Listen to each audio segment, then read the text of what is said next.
Hey everybody, it's Jamonster back again with Opus Gaming.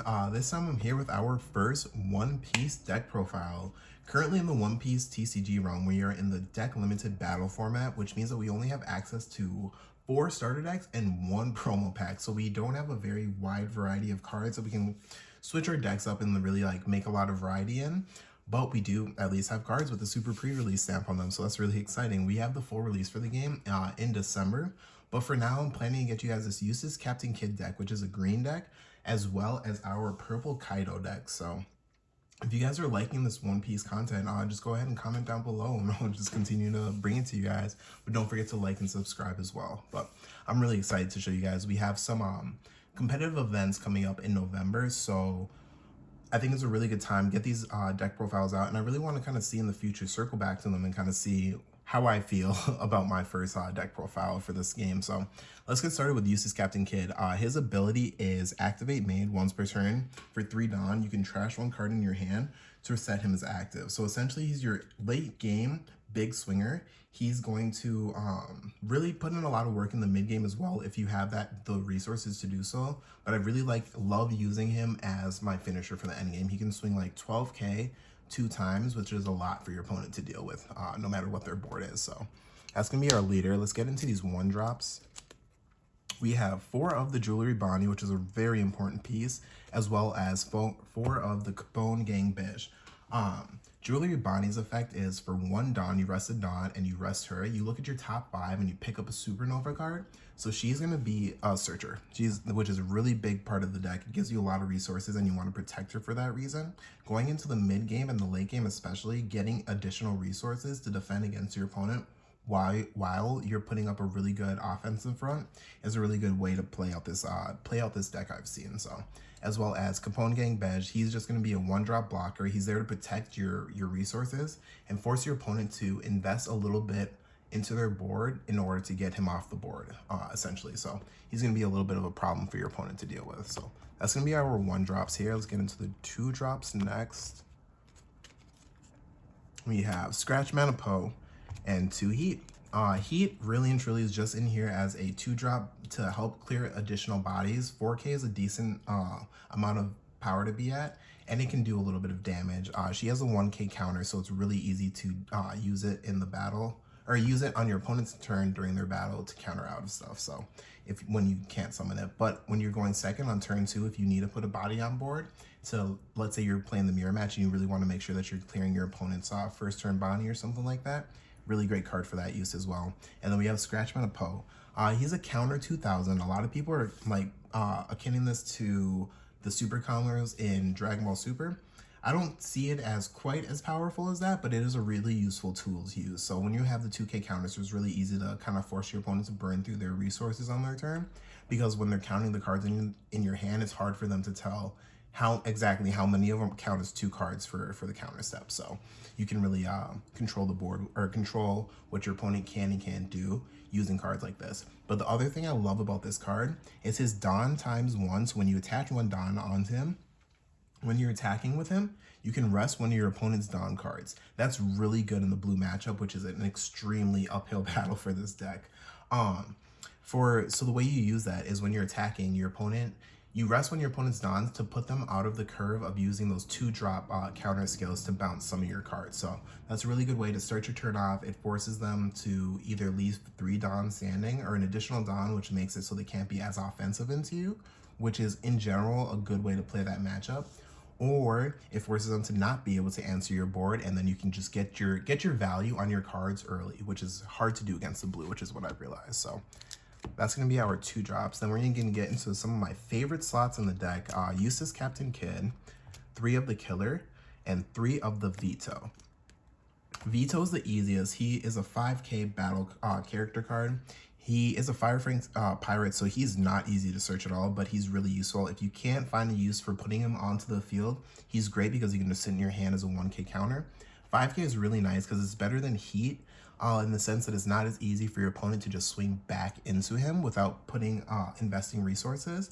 and he can do damage without you having to put Dawn onto him. So him being at that 5k threshold means that even if your whole turn is going to be used up with the Dawn that you have to try to be optimal, if he's sitting on the board, he doesn't just sit there anymore because you can always attack with him. So that's something I really like about the 3-drop vanilla cards in the game right now. Next out, we have Killer. He's going to be our trigger play card. When he does trigger out of your life and play himself, what he does is KO one of your opponent's rested 3 or less character cards. Sometimes that doesn't always come up. Sometimes you just play him as an additional attacker going into your next turn. But when you do have him in hand, you can kind of hold it as a card that you can just use to counter when your opponent's 3 dropped or less to just get them out of the way. That way you don't have to direct an attack into it, and you can save your resources that you have ready to fight on that turn for different uses. So I really like him for that reason. Then again, he does have the counter cost. Counter is a really big deal for me. I don't want to play a lot of cards that don't have counter. You did see me play for the 4 Capone Gang Bej, but he's a blocker, so it's really important to have. But looking forward in the list, a lot of cards I do try to keep. If they don't have a counter, I really don't want to play them. So this is going to be the promo that comes in that promo pack that I was talking about earlier, the Eustass Captain Kidd. His ability is that Dawn ×2, he's a double attack. So what that means is that he takes 2 life, breaks 2 shields, does 2 damage, however you want to look at it, but it's a double damage. So he has a 4k base. He does cost 3, so it's kind of hard. He doesn't stack up quite to Veto. But when you do have Dawn ×2 on him, he does swing for 6k. Now, what I like to do is that I do like to start with this card in my opening hand. I don't always need a Jewelry Bonnie because sometimes I really just, if I can't protect her, I don't like to put her on the board. So I'll wait until the later game to see her. But I do want to open with him. So on my second turn, if I'm going first, or second turn if I'm going second too, it doesn't matter. You're going to tap 3 and play him. If your opponent doesn't out him right away, on the next turn, I really, instead of putting a card that costs like 5 or 6 on the board that doesn't have immediate use, I like to use my Dawn on that turn to be pretty aggressive. So you put 3 Dawn on to him to make him 7k as opposed to 6, and your opponent can't just 2k counter out. They have to use some of their good resources and really like take cards out of their hand to protect from him, or let you put them from something like 4 to 2, or if they are still at 5, 5 to 3, and then hopefully you can push through another damage and put them to 2. But when they're in those lower life ranges and you're just putting damage, you can really eat the resources that your opponent has and make it a hard game for your opponent to play. So I love Captain Kidd. He can sometimes be pretty hard to use, but when I am able to use him and I am able to get that board control, he's a fantastic card. So I love to play towards him. Next out, we have our 4-drops. Kobe is essentially in here as just the bigger version of Veto, and it's really to help us clear those bigger bodies. That's the biggest thing that it does, is clear bodies. So I do really like him, and he has a 1k counter. And then we have 3 of the X Drake. He has an amazing ability. His ability is that when he has a Dawn and he's rested, all of your Supernova, all your Supernova and or Navy cards get plus 1k. So that includes your leader, that includes all of your character cards that are on board, and that includes him. So when you put 1 Dawn onto him and you swing, he goes 5k, 6k because of the Dawn that's attached to him, and then plus 1k from his own ability. So he's swinging at 7. So he's a fantastic card. He's a 4-drop, so it is kind of hard to play. Invest your Dawn into the 4-drops, because when you play a card for 4, usually it's on your 3rd or 4th turn, so you only have access to 5 or 6 Dawn. And if your opponent counters that with something like a king and they just take it off the board the next turn, now you're back 1 full turn. So he has to sit on the board and go into the next turn to get that value. That's why he's at 3 of, but I still love the card. It's a really powerful green option.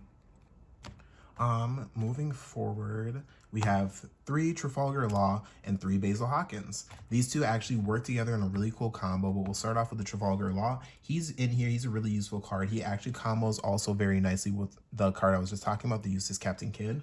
So on those later turns, if you're on turn 8, or if you're on 8 Dawn, and you have 3 Dawn attached to him, you can swing for that 7, force a lot of resources, or force a block out of your opponent, and then tap 5 and play out the Law to restand him and really have a very aggressive push turn, leaving you with a lot of bodies on board. Him being a 6k himself is really strong, but just really trying to push your opponent down to that 1 life, so you can really just 12k, take the last life, 12k again, and finish out the game. That's really how you want to finish. So that's what one of the reasons in here, but he also restands the Basil. And the Basil's effect is when he has 1 Dawn on him, he is also 7k. When he battles a character card, at the end of battle, he sets him as active. So if your opponent has a blocker or 2, and you swing with this and you force him to block, he'll re-stand, and then you can swing, force another block, and then tap 5 and summon your Law to re-stand Basil Hawkins because he is a supernova. So he will always re-stand either Hearts Pirates or Supernovas, and that's majority of your deck here. So that's the biggest reason Basil is in here. He's great for board clearing. If your opponent is looking at a little bit bigger of a board and you want to put something on the onto the field that will help you mitigate that, he's the card that you look to go to. My biggest gripe with him is that he doesn't have a counter in hand. So really, I would say most games you only want to drop him 1 time. So when you do see the other copies of him, it's really, really rough. So I wanted to try to throttle that down a little bit by playing only 3 of him, but he is a pretty amazing card. So that's going to be the Law and the Basil Hawkins. Now for my favorite card in the deck, the best card in the deck, the SR for Eustass Kid is the Eustass Captain Kid character card. So his ability is, he's a blocker, he's got 7,000 power, and when you have a Dawn on him, he swings, he's 8k, at the end of your turn he restands. So he's a blocker and he's an offensive card. He plays 2 roles, but it's really where you want to be most of the time. You don't really want to drop this against blue because they can out it for either 4 Dawn or 7 Dawn of their own and set you back a full turn or more, honestly. If you used a lot of your Dawn on the last turn and they're able to clear your entire board and then bounce this back, you're behind like 2 turns, what it feels like against the blue matchup.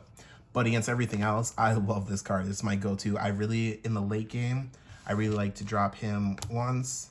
If I have another one on the next turn, I'll be like lightly aggressive and try to like take my opponent's board and really like solidify myself and play a second, and then just so on and so forth. So I really like him at 4 of. I have seen some of the cards in the first set of One Piece, and I think I will be playing this card at a high count in my second green deck as well. So I'm just really looking forward to it as we kind of progress forward. But now we're getting into our event cards. We're gonna have 3 Scalpel, 1 Repel, and 3 Straw Sword. So this is a pretty standard lineup from what I've seen for the most part. Straw Sword I love just because this really gives you control of the board, and you can either take down the investments that your opponent has put into the board, or really just kind of like really get that grip on the board state. So this for 2 Dawn lets you rest one of your opponent's character cards, which is really useful with that Basil Hawkins.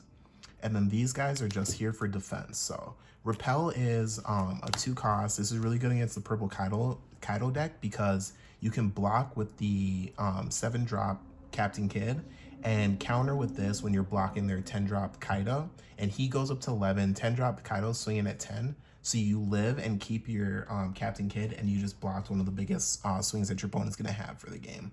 So it's really, really useful in that sense.